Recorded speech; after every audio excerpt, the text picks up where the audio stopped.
Assalamualaikum warahmatullahi wabarakatuh, sahabat Unisia. Sambutlah lantunan kajian Islami yang menyejukkan hati bersama program YBW Menyapa, sebuah kolaborasi antara unit-unit pemberdayaan Yayasan Badan Wakaf Universitas Islam Indonesia. Pada kajian kali ini disampaikan oleh Bapak Eko Prasetyo dari Embun Kalimasada. Semoga kajian ini membawa keberkahan bagi kita semua. Selamat mendengarkan. Assalamualaikum warahmatullahi wabarakatuh. Selamat berjumpa kanca ngulik di episode perdana ngulik ngangsuh kawruh Islam lan kebudayaan. Ngulik adalah serial podcast yang dirilis oleh Lembaga Kebudayaan Embun Kalimasada bersama dengan Radio Dakwah Unisia sebagai upaya untuk mendiskusikan narasi Islam yang berbudaya dan berwacana Nusantara. Hari ini, saya, Abraham Kindi, akan membantu kanca ngulik untuk mengeksplorasi wacana-wacana Islam dan kebudayaan kontemporer di Indonesia. Kali ini, ngulik akan membahas salah satu buku yang berjudul Kitab Pembebasan Tafsir Progresif atas Kisah-Kisah dalam Al-Quran.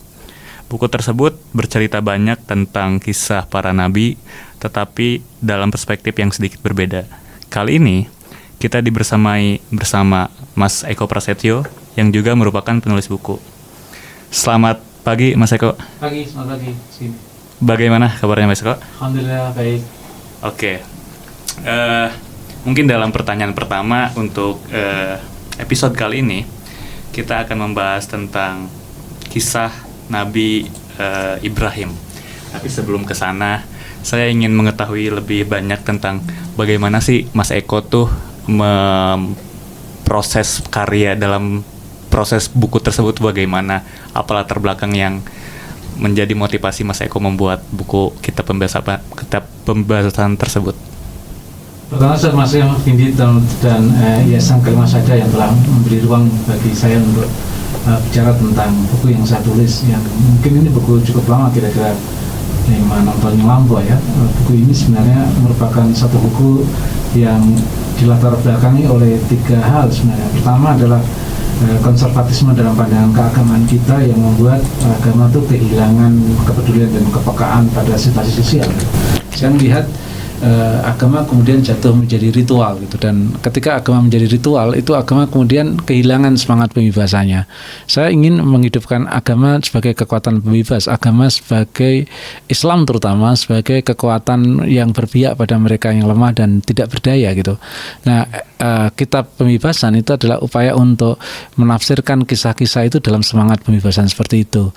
Yang kedua, saya memang melihat ada satu situasi di mana ketimpangan sosial itu terjadi di masyarakat, dan itu fakta-fakta, data-data itu menunjukkan hal tersebut gitu. Saya ingin itu bukan persoalan sosial tapi juga bagian dari problem moral menurut saya. Nah, ketika itu menjadi bagian problem moral, saya ingin Islam itu harus terlibat dalam melawan ketidakadilan dan ketimpangan sosial yang sekarang ini makin menganga, dan itu membuat buku ini mencoba untuk menghadirkan lagi kisah pembebasan di mana para nabi berupaya untuk mendorong adanya tatanan yang lebih adil gitu, dan tatanan yang jelas-jelas melawan ketimpangan gitu. Nah, yang ketiga, saya juga melihat pengetahuan keagamaan kita selama ini sangat dipadati oleh unsur-unsur yang berbau fikih gitu, yang sangat berkaitan dengan benar salah, halal haram gitu. Dan itu membuat keagamaan kita kemudian menjauh dari problem-problem sosial yang nyata gitu. Orang sulit untuk menjawab kenapa orang itu miskin gitu. Bahkan kemarin ada salah satu ustadz menghina penjual es teh, menurut saya itu ada cerminan dari pengetahuan agama yang ia miliki gitu. Dia tidak hanya menghina seorang yang tidak mampu, pengetahuan agamanya nggak mencapai bahwa itu tuh kita harus empati gitu pada mereka-mereka yang lemah gitu. Nah, seorang ulama kok, seorang ustadz sampai mengatakan seperti itu berarti dasar pengetahuan keagamanya sangat dangkal sekali dalam melihat semangat wahyu sebagai upaya untuk pembebasan. Nah, saya melihat dengan metode pengetahuan keagamaan yang sangat fikih itu membuat mereka agama kemudian kehilangan kekuatan dan energi pembaruan sosialnya itu. Nah, itulah yang melatar belakangi saya menulis buku Kitab Pembebasan. Oke. Saya sudah membaca tentang kisah Nabi Ibrahim dalam buku Mas Eko-nya. Mungkin aku ingin mengetahui lebih lanjut bagaimana pandangan Mas Eko ketika Nabi Ibrahim itu dijuluki sebagai bapak tauhidnya agama Islam gitu. Ya, dalam bab Ibrahim itu saya sebut Ibrahim sebagai pejuang militan gitu. Okay. Mengapa itu saya sebut sebagai militan? Pertama, keyakinan dia akan Tuhan itu ditempuh melalui metodologi pengetahuan yang cukup rapi gitu. Saya sebut di sini ada namanya Stephen Hawking. Dia katakan Stephen Hawking itu bahwa sangat sulit untuk mendiskusikan alam semesta itu tanpa mengaji konsep tentang Tuhan gitu. Nah, Ibrahim itu menurut saya mencari Tuhan itu melalui konsep yang padat dengan pengetahuan tentang alam raya gitu, dan nyaris 1/8 Al-Quran tuh isinya ajakan untuk meneliti tentang alam raya gitu. Nah, Ibrahim menurut saya sebagai bapak tauhid mencoba menghidupkan lagi metodologi pengetahuan yang hilang dari umat Islam itu, memahami konsep Tuhan melalui pembacaan alam semesta gitu. Dan itu saya riset dimulai dengan pertama dengan upaya untuk selalu mempertanyakan apa yang terjadi di alam semesta ini gitu. Nah, sampai dia menemukan konsep Tuhan gitu. Dia misalnya petanda yang paling dekat adalah tentang kehadiran bulan, lalu dengan planet-planet yang lain itu bulan yang paling dekat dengan bumi itu sebenarnya menjadi simbol perjalanan umat manusia gitu. Ketika manusia itu mula-mula tidak ada, dia lahir itu bagaikan bulan sabit. Lalu ketika dia membesar dan dewasa itu dia hampir seperti bulan purnama, dan ketika hilang bulan itu dia menghilang sebagaimana manusia meninggal gitu kemudian. Nah, siklus perjalanan bulan yang diamati oleh Ibrahim yang akhirnya menemukan konsep Tuhan itu seperti secara filosofis ingin mengatakan perjalanan hidup manusia itu seperti planet-planet di angkasa gitu. Dan pengetahuan mengenai itulah yang membuat Ibrahim itu sampai pada konsep bahwa ini ada penciptanya dan itu adalah Tuhan kira-kira. Melihat fenomena alam semesta ini yang sangat langka di tubuh umat Islam gitu. Kita lihat ekspansi pembangunan geotermal di berbagai kawasan itu sampai tidak menyadarkan ulama sekitar bahwa itu adalah ancaman gitu. Itu ancaman panas bumi yang kemudian akan menghancurkan alam semesta, eksplorasi tambang gitu. Alangkah ironinya ormas-ormas keagamaan menerima tambang gitu. Itu mengabaikan pesan keberadaan Tuhan yang ingin menjaga alam semesta itu agar harmoni gitu. Nah, ini saya kecewa sekali kepada ormas agama itu karena ormas agama itu kehilangan jejaknya Ibrahim gitu. Ibrahim itu sangat menghargai alam semesta sehingga tanpa adanya Tuhan pasti alam semesta itu chaos gitu. Nah, ekspansi perusahaan-perusahaan tambang itu membuat alam semesta itu menjadi chaos gitu. Nah, saya lihat ketauhidan Ibrahim itu dimulai dari pengamatan Ibrahim pada siklus alam semesta ini gitu.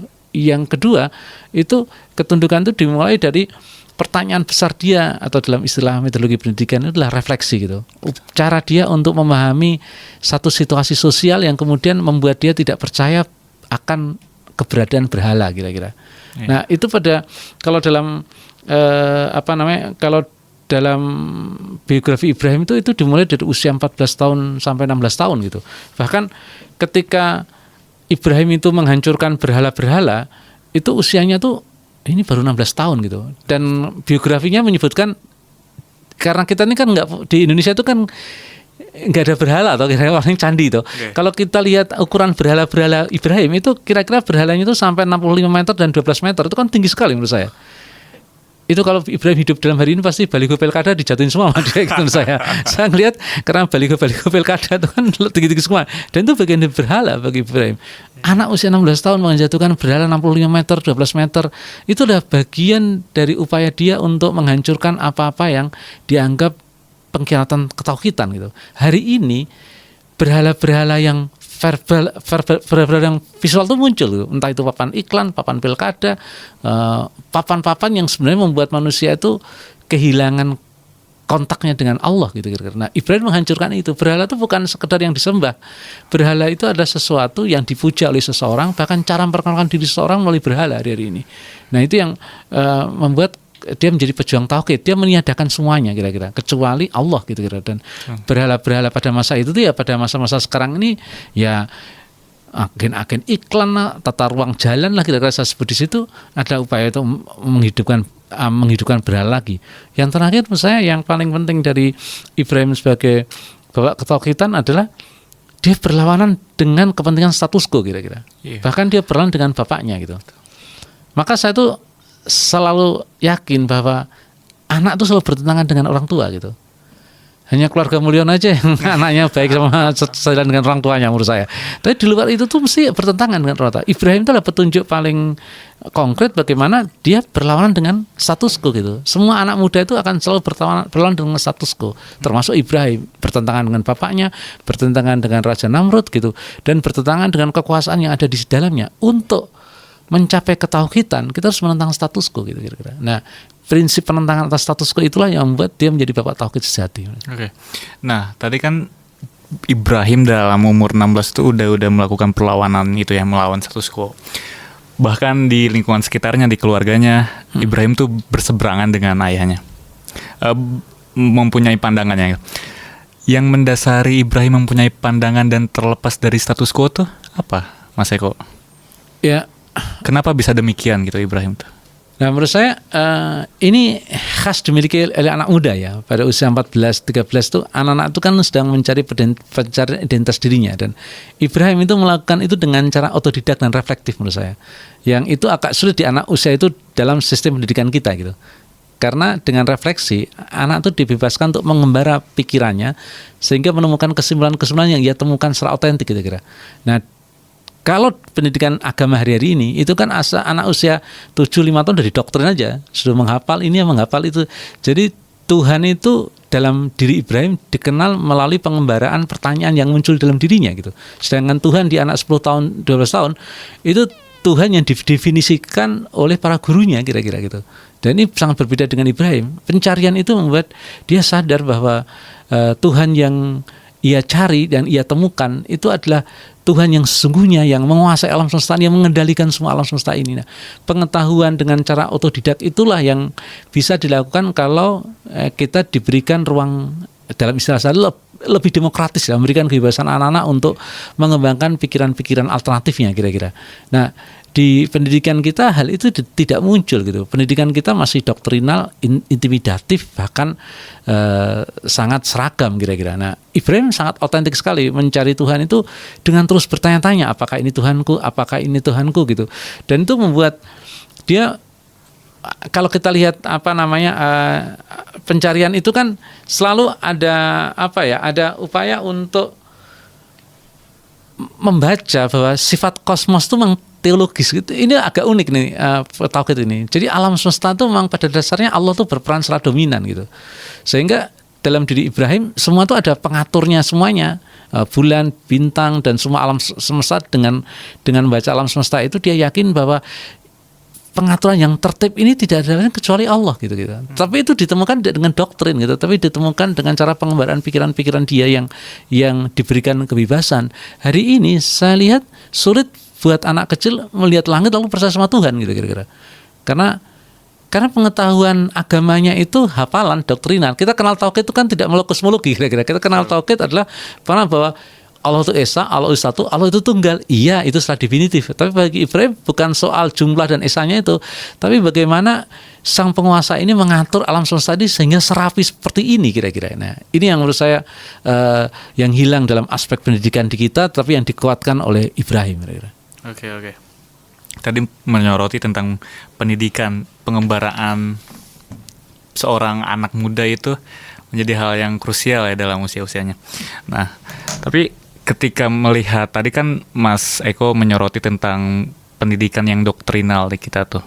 Selain dari konteks pendidikan, Mas Eko dalam melihat kondisi Indonesia kiwar ini tuh bagaimana Mas?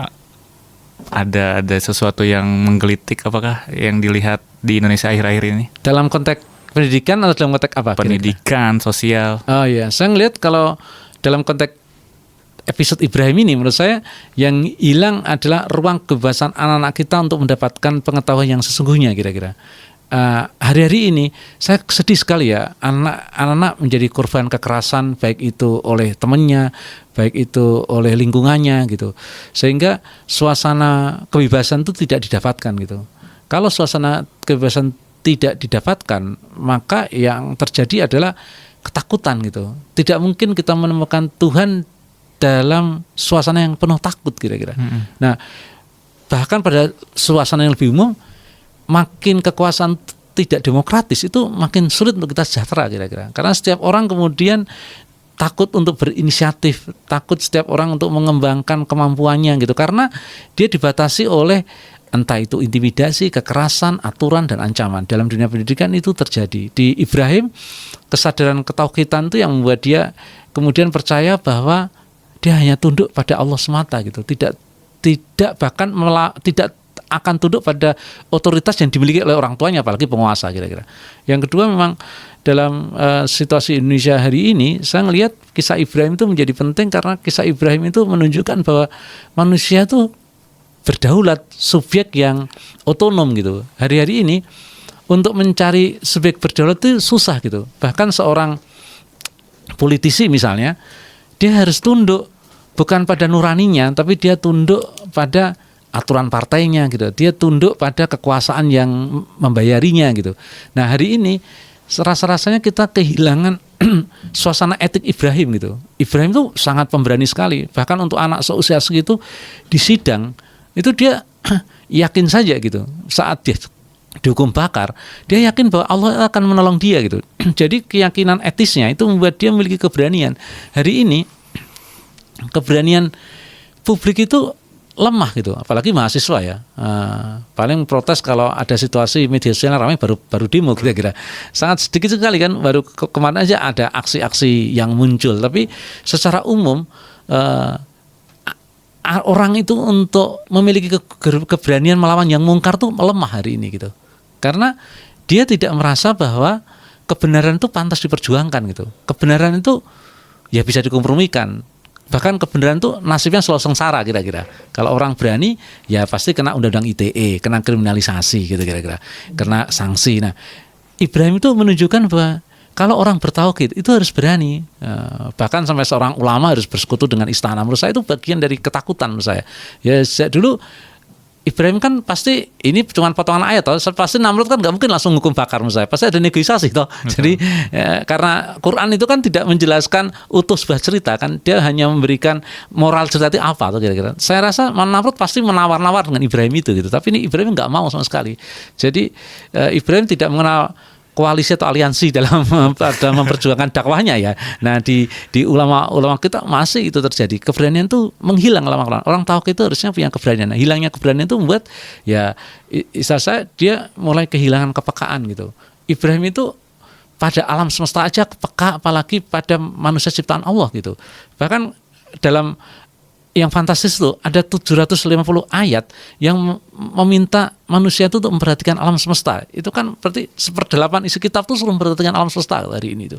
Nah, hari ini pengetahuan agama kita tuh minim kesadaran atas lingkungan gitu ya.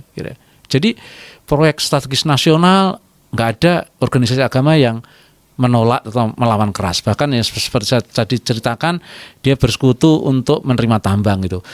Dia seakan tidak melihat 1/8 Al-Quran itu tentang lingkungan yang harus dijaga gitu. Kalau lingkungan itu tidak jaga, itu akan merusak masa depan, dan itu kemudian warisan Allah alam semesta ini kemudian akan kehilangan maknanya. Hilanglah rasa syukur kita karena kepedulian dan kepekaan kita menjadi lemah pada lingkungan alam semesta, bahkan apalagi pada manusia yang menghuni di dalamnya gitu. Mas Eko punya analisis gak mengapa kita tuh dalam melawan kemungkaran tuh menjadi lemah? Kan Mas Eko punya beberapa karya lainnya yang kurang lebihnya membahas hal demikian. Ada penemuan gak kenapa perlawanan kita kepada kemungkaran tuh melemah gitu? Ya, dalam buku saya Iqra itu adalah pembacaan pada Al-Quran yang keliru menurut saya. Menurut saya Quran tuh baru kita pahami secara teknik dan instrumental aja, cara membacanya, bagus bacaannya, tapi pesan rohaninya tuh hilang menurut saya. Padahal Quran itu muncul pertama kali di Mekah, dan semua ayat Mekah itu adalah ayat atas protes sosial menurut saya. Ayat Mekah itu mestinya ayat yang pertama kali kita hidupkan lagi gitu, karena semua ayat Mekah itu kalau dibaca dalam undang-undang ITE itu pencemaran nama baik semua ya kira-kira. Misalnya ayat tentang Al-Lahab Tabajada itu jelas ayat yang menghina seseorang gitu kira-kira. Tidak, lalu ayat tentang At-Takasur itu surat para oligarki kan kira-kira. Jadi semua ayat-ayat itu gemanya adalah gema protes gitu. Jadi agama Islam di Indonesia itu kehilangan kekuatan protesnya kira-kira. Karena semua ayat-ayat di Makkah itu sebenarnya diturunkan pertama kali untuk membuat landasan Islam itu kokoh dulu gitu.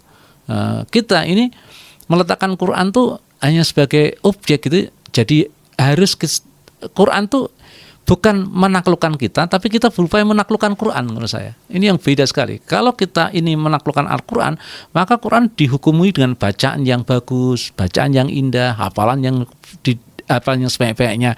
Tapi kalau Quran itu menguasai kita, jiwa kita akan dituntun oleh semangat pembebasannya gitu. Nah ini yang saya melihat itu. Yang kedua, menurut saya ya Quran itu mukjizat gitu. Dan kayaknya kita tuh nggak memperlakukan itu sebagai mukjizat gitu. Kalau sebagai mukjizat, dia harusnya mengubah diri kita. Umar aja bisa diubah sama Quran gitu. Nah, apalagi orang yang baca Quran. Nah, kita itu belum ada pertanyaan paling besar bagi kita itu kan, apakah Quran mengubah diri kita atau apakah Quran itu sudah mengubah bangsa ini? Kan ironis sekali ini, bangsa yang mayoritas Islam, penghafalnya banyak tetapi korupsinya tinggi, kerusakan lingkungan hancur gitu. Nyaris kita itu seakan-akan tidak pernah membaca Quran gitu. Walaupun kita tiap hari pegang Quran, tapi Quran itu tidak menjadi mukjizat bagi kita gitu. Nah, ini yang seringkali umat Islam tuh tidak mau mempertanyakan dirinya dan terlalu puas dengan apa yang ia miliki hari ini menurut saya. Oke. Ini Mas, coba aku merefleksikan kembali bagaimana Nabi Ibrahim itu mampu untuk melawan status quo, melawan penyembah berhala. Bahkan ada dalam buku tersebut dijelaskan bahwa dalam ayat juga ya, Mas Eko mengutip bahwa ketika Ibrahim itu menghancurkan berhala dan disisakan satu, Ibrahim dengan cerdasnya itu mengatakan bahwa lihat apakah Tuhan Anda bisa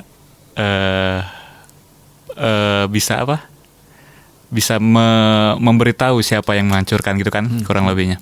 Nah, dalam konteks ini, apakah kondisi masyarakat sekarang tuh, Indonesia khususnya, berbondong-bondong menyembah berhala tanpa meninjau secara kritis seperti Ibrahim gitu? Ada pandangan nggak, Mas Eko?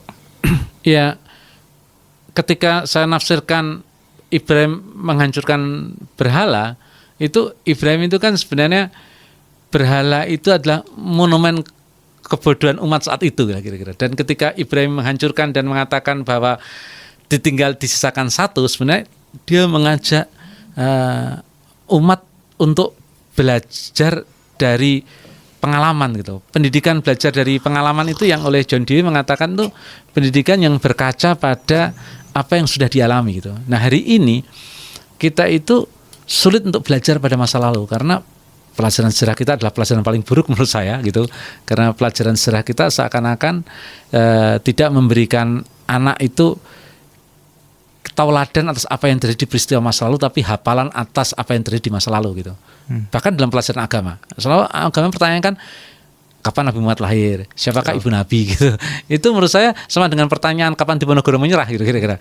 Jadi kan itu pertanyaan-pertanyaan yang tidak memberikan anak tuh pengalaman baru tentang menjadi sosok yang baik gitu kira-kira. Kalau Nabi yang dikenalkan oleh siapa bapak, siapa ibunya, itu Nabi seperti orang-orang yang lain seperti biasanya gitu. Tapi Nabi itu sosok yang sempurna gitu. Nah, itu ditempuh dengan pengalaman gitu. Pengalaman itulah yang hilang. Mengapa pengalaman itu hilang? Saya kutip ini dari Al-Ghazali. Jadi Al-Ghazali mengatakan sebelum memperoleh pencerahan sekalipun, seseorang itu akan mengetahui bahwa segala sesuatu itu bisa membuktikan Tuhan itu ada gitu.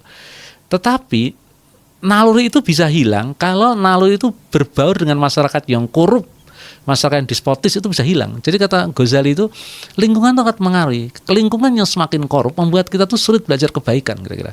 Jadi saya nggak percaya pendidikan mau dimudah metode kurikulumnya kalau struktur politiknya itu masih otoriter gitu. Yang diubah itu dulu menurut saya. Kita nggak mungkin, bahkan Al-Ghazali, fitrah itu sebenarnya menuju ke Tuhan, tapi kalau lingkungannya dicemari itu lama-kelamaan kita sulit untuk belajar apa itu kebenaran kira-kira. Nah, sejarah kita tidak pernah belajar akan kebenaran. Misalnya pelanggaran HAM masa lalu yang nggak pernah diadili. Menurut saya itu masalah gitu. Karena kalau nggak diadili, maka kejahatan serupa akan terjadi lagi. saya sangat tidak setuju dengan orang mengatakan sudahlah tinggalkan masa lalu, lihat masa depan. Semua kitab suci itu ngeliat masa lalu semuanya gitu. Hidup itu kayak naik motor, butuh spion loh, kira-kira kita nggak mungkin terus-terus melihat masa depan, belok bisa tabrak kita kira-kira. Jadi menurut saya belajar masa lalu penting gitu. Nah, agama itu kehilangan masa lalunya kira-kira. Islam itu hari ini kehilangan masa lalunya. Bukan mengenalkan Nabi di masa lalu hidup dengan para sahabat, tapi ruang kualitas hidup di masa lalu itu Nabi itu baik karena lingkungannya juga baik, tidak ada korupsi, tidak ada kekerasan, tidak ada intimidasi. Nabi itu tidak baik sendiri, tapi lingkungan yang membuat Nabi itu menjadi baik kira-kira. Dan Nabi mempengaruhi lingkungan itu. Jadi struktur dan aktor itu selalu berpengaruh. Nah, agama kita itu terlalu mengandalkan aktor tanpa melihat struktur lingkungan itu. Menurut saya itu. Siap. Baik, terima kasih Mas Eko. Teman-teman, hari ini kita sudah mempelajari beberapa hikmah dari buku Kitab Pembebasan karya Mas Eko.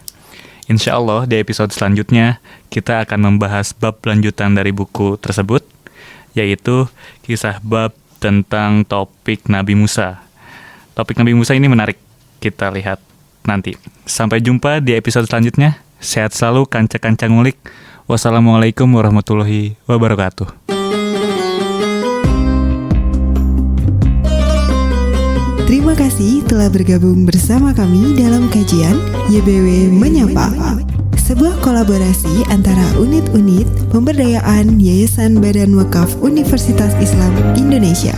Semoga ilmu yang telah kita peroleh dapat bermanfaat dan menjadi bekal di kehidupan kita. Sampai jumpa kembali di program selanjutnya. Wassalamualaikum warahmatullahi wabarakatuh.